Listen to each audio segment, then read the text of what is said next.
right, time for rapid reactions. A whole lot of topics, a little bit of time. Jay, it's over to you. All right, Denver Nuggets center and reigning NBA MVP Nikola Jokic has been suspended one game for his shoving of Miami Heat forward Markieff Morris. And Morris also got $50,000 for his flagrant 2 foul. What do you think of how Jokic retaliated against Morris? I think at first, right, because European guys they got this rep, right, being softer than baby spit. You know what I'm saying? But I think when he initially pushed him back, he didn't think like he was doing it in the manner that he was. I don't think he seen that coming, and he just thought he was dishing out what he got. But it wasn't that equal, because you seen Morris coming at you, whereas Morris didn't see you coming at him. And hence the reason why you got fined like you did. And I think he got a 1-game suspension, right? Yeah. I think it was warranted. I think you can't do that. Like you could have really seriously like hurt him badly by doing that. However, Morris is not innocent. He did cause that. It was a retaliation, but you got to be a more careful. I think that was a learning lesson for Jokic, to be honest with you.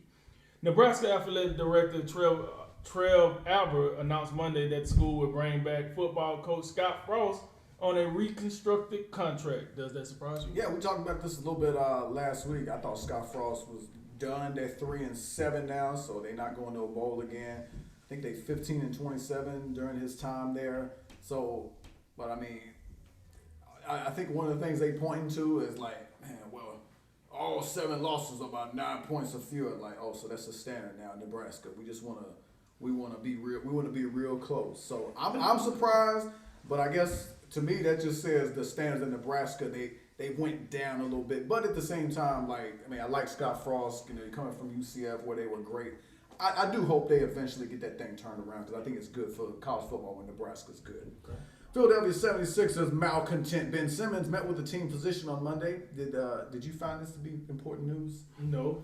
The only important news I find with this is, Ben Simmons decided to come back and play basketball again. Anything outside of that is just, you ain't got nothing else better to report on. That's all that is. At the end of the day, we don't give a rip. We don't think Ben Simmons is really going through something, but Ben Simmons is smart. He know where we at in today's age, and you throw out certain key, as you call them, buzzwords, and then people leave you alone. That's what he's trying to do. But at the end of the day, till he get on the court and dribble a ball and miss a free throw, no, it's not going to be good enough. You dig? So to what it's worth, it is what it is. New York Mets team president Sandy Alderson said, the spotlight in the New York City market is the biggest issue the Mets face as they continue to search for a new GM. You buying that explanation? No.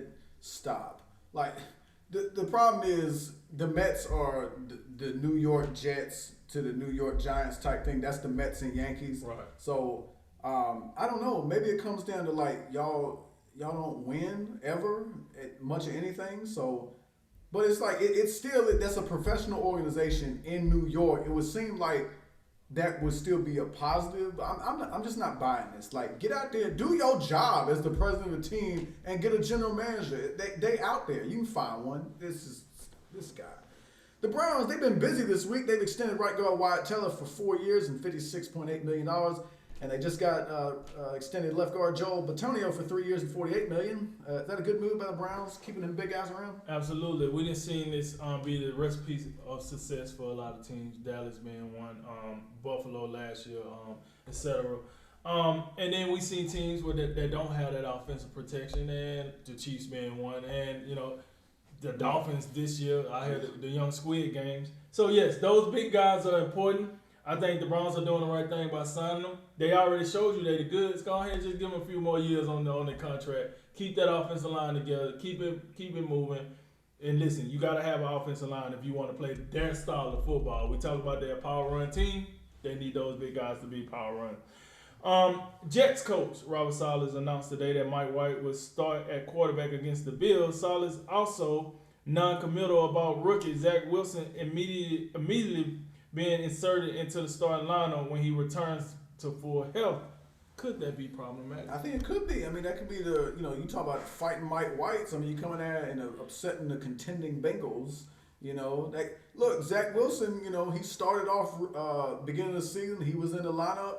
And I think my philosophy on rookie quarterback, if you want to hold him out hold him out. But once you put him in, I think you got to let him go. And you got to let him play. So I think that if Zach Wilson's healthy and he's ready to go and Mike White's still starting, I think, these young guys, you got to... They're fragile. Yeah, a little bit fragility. You got to worry about their psyche. That could be a problem. But then again, like, Saleh's the coach. If he, that's a route. You think Mike White gives him a better chance to win. You think Wilson could learn and it could be beneficial to him? Maybe so. But, like, my gut feeling is no, I don't. I think if Zach Wilson's healthy, he's the quarterback. That's my thoughts. Boston Celtics guard and leading scorer Jaylen Brown will miss the next 1 to 2 weeks with a right hamstring strain. Big deal, little deal, no deal. I'm gonna go with little deal only because you still got Jason Tatum. Now, listen, you said he was the leading scorer. Yes, he's the leading scorer, but I'm not sure about how much over Jason Tatum. I think we heard what Marcus Smart had to say about both of their performances as of late. I think now that you take one of the guys out of the equation, it makes you a little more of a normal NBA team. You can kind of create a bit of a flow. You will miss the scoring, but you kind of get everything else. The ball going to be more in Marcus Smart hands, and I think it's going to be a little more pop. And instead of you worrying about who's going to take that last shot, you probably familiar with who's going to take the last shot. So I think it does clear things up a little bit, but the problem is Jaylen Brown will be back at some point. So this is only temporary, right? Houston Astros GM James Click said Justin Verlander looks healthy after the veteran free agent worked out for scouts on Monday.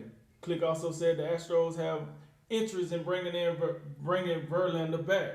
What are your thoughts on all this? Yeah, I think that's certainly great to hear that he looked good coming off the Tommy John surgery. And as far as the Astros having interest, I think they should have interest. I think we saw the rotation problems they had late in the season, including in the World Series. They lost Lance McCullers in the playoffs, and it seemingly everything kind of fell apart a little bit. Look, if Verlander's healthy and he can still spin the baseball and throw it, I'm all for the Astros bringing him back. I think they extended a qualifying offer to him. To me, for Verlander, it only makes sense. You either come back to Houston or you go back to where it all started. You go back to Detroit. I think that's the two that makes sense. But the Astros, we know they're here to stay. They contenders. I think Verlander would do well to go right back to Houston. Former NBA All-Star Darren Williams and the NFL's third all-time leading rusher Frank Gore are scheduled to box each other in the undercards of the Jake Paul-Tommy Fury fight on December 18th. Dream, is that something we should take seriously?